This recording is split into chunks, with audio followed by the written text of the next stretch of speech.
समय पे महिला बेवकूफ बनाओ। देखिए ये निश्चित रूप से महिला आरक्षण बिल नहीं, ये महिला बेवकूफ बनाओ बिल है।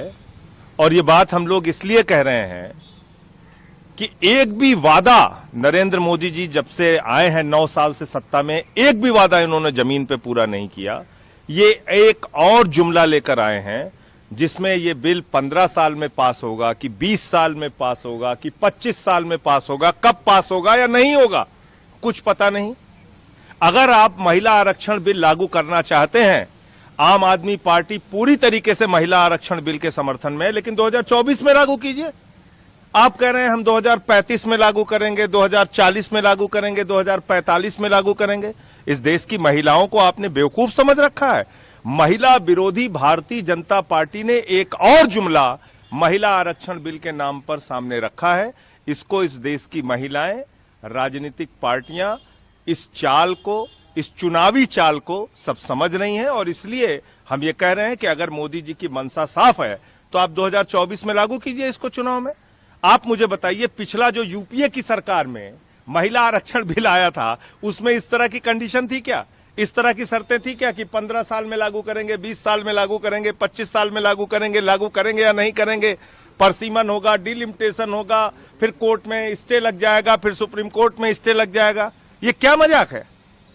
तो इसलिए महिला आरक्षण बिल महिला बेवकूफ बनाओ बिल है, इस बात को हम लोग कह रहे हैं। और इसलिए अगर जरा सी भी महिलाओं का हित करने और आरक्षण करने में रुचि है नरेंद्र मोदी सरकार की और उनकी मंशा और नीयत साफ है तो थोड़ा सा संशोधन करें, ये टाइम लिमिट हटाएं, 24 से लागू करें। संशोधन नहीं होगा तो आप सपोर्ट नहीं करेंगे? अभी इंडिया गठबंधन की बैठक होने जा रही है, उसमें इस पे विस्तार से हम लोग चर्चा करेंगे। और जहां तक आम आदमी पार्टी का पक्ष है, कल ही हम लोगों ने जैसे ही बिल देखा, ये तो 20 साल में लागू नहीं होगा, तो ऐसा बिल ला के फायदा क्या है जो 20 साल 25 साल फिर लटका रहे?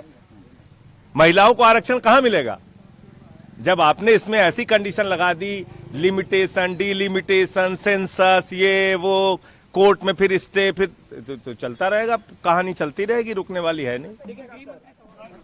नहीं, महिला आरक्षण तो जरूरी है, तो हम तो शुरू से मांग कर रहे हैं। आप लोग अगर देखिएगा तो पौराणिक जब हम पार्लियामेंट में थे तभी से हम लोगों का ये है, तब हो रहा अच्छी बात है, लेकिन इसके साथ साथ हमने बहुत सारी बातें कह दी है कि लागू तो करेंगे नहीं, तो इनको जो करना था एक हो जाना चाहिए था 21 में, हर 10 साल पर होता था, तो हो नहीं रहा है, तो इसलिए उसमें अपना डिले कर, तो इसको हमेशा समय पर होना चाहिए।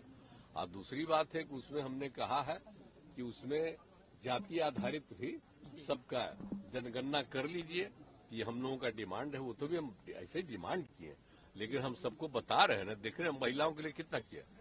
सबसे पहले 50% हम ही लोग ने कर दिए जी, 6 में पंचायतों का और 7 में नगर निकायों का, और उसके बाद हमने कितना लोगों को बहाली शुरू किया। और जब नीचे 5वें क्लास तक की बहाली हो रही थी तो हमने लड़कियों के लिए 50% कर दिया था, महिलाओं के लिए। अब आप सोच लीजिए कहीं था, और बाद में तो फिर हम लोगों ने किया ही, सब जगह बहाली में हम लोगों ने 35% सरकारी में कर दिया, और पुलिस में भी किया 35%, और आज पुलिस में जितना है महिलाएं उतना देश में कहीं है, तो ये सब हम लोग किए। और तीसरा से किस तरह से जीविका दीदियों का भी जो किया, स्वयं सहायता समूह में कितनी बड़ी संख्या, तो हम सब जगह जो महिलाओं के लिए जो काम किए हैं, तो इसलिए हम कह रहे हैं कि जरूर उनका होना चाहिए, उनको बिल्कुल मिलना चाहिए आरक्षण। और उसी तरह से हमारा एक डिमांड है कि जो एससी और एसटी का और पिछड़ा और अति पिछड़ा वर्ग के भी महिलाओं को लोकसभा और विधानसभा सब जगह मिल जाना चाहिए, तो ये हमारा रिक्वेस्ट है। तो ये तो हमको जो करना था ट्वीट हम कर दिए हैं, तो आप लोग तो देखबे किए। अब आज सुन ला, हमारा शुरू किया हुआ है 8 से 9:30 बजे से, तो आज तक तो हम मान लीजिए वहां रहते थे, पहले आते थे 12-13 तक, तो हमको लगा कि लोग देर से आ रहा, तो हम कल ही कहे कि हम आज से अब आवेंगे, तो हम देखे 9:30 बजे आ गए, और सबका हालचाल देखे भी नहीं है। अब हम फिर पूरा देखेंगे कि सब आया कि नहीं आया समय पर। और बाकी तो सबका भी देखेंगे, तो हम आते रहेंगे 3 दिन सप्ताह में। 2 दिन तो लोगों को बाहर का भी ड्यूटी लगाते हैं, तो 3 दिन हम आ जाएंगे 9:30 बजे यहाँ, समझ गए ना। और 2 दिन आप समझ लीजिए वहाँ सचिवालय वहाँ पर, और तब हम अपना ऑफिसवा में बैठते, ऐसे नहीं बैठेंगे, वहीं पर सारा काम करते थे। तो हम सोचे यहाँ आएंगे, अब पहले आप लोग भी रहते थे, अब आप लोग भी रहिएगा, कोई दिक्कत नहीं। सर बहुत सी पार्टियां क्रेडिट लेने को लेकर भी नहीं, परिसीमन हो जाता है तो जल्द लाभ मिलता है। होना ही चाहिए, ये बहुत जल्दी हो जाना चाहिए। सर एक सवाल है सर, बहुत सी पार्टियां क्रेडिट लेने के लिए इसमें आ गई है। कांग्रेस कह रही है कि हमने राजीव गांधी के समय लाया था, बीजेपी कह रही है कि आपकी ये मंशा नहीं थी। आप इस पर क्या कहना चाहेंगे सर? आप भी उस समय थे। खेलिए नहीं ना, बोल रहे हैं ना। हम तो शुरू से कह रहे हैं, हम तो सब दिन ही बोलते रहे हैं कि होना चाहिए सबको रिजर्वेशन, बिल्कुल होना चाहिए महिलाओं को। काहे नहीं महिलाओं को होगा? हम तो आप जरिए याद करिएगा ना, अगर पुराना मेरा सब पार्लियामेंट में मेरा स्टेटमेंट और बोलते हुए आप देखिएगा तो आपको याद होगा।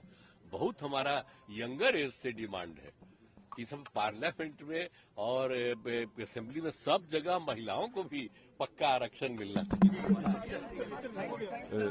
कानूनी प्रोसीजर हैं, उनको प्रोसीजर को पूरा करने के बाद ही ये बिल लागू हो सकेगा। तो उसके लिए बहुत समय लगने वाला है, क्योंकि इस बिल का उसके बाद नोटिफिकेशन होगी, उससे पहले जनगणना होगी, जनगणना के आधार पे इसमें कितनी सीटें कहाँ कहाँ होगी, उसके बाद फिर डिलिमिटेशन की मीटिंग होगी। तो ये बड़ा एक लंबा कानूनी प्रोसीजर है, और पिछली सरकारें भी महिलाओं को लुभाने के लिए ऐसे बिल लाके तो उसको पास कराए बगैर ही मतलब निकल जाती थी। तो मैं समझता हूं कि ये बिल हमारे देश की महिलाओं को सिर्फ और सिर्फ चुनावी जुमला है, और ये किसी को भी इसका फायदा मिलने वाला नहीं है। आम आदमी पार्टी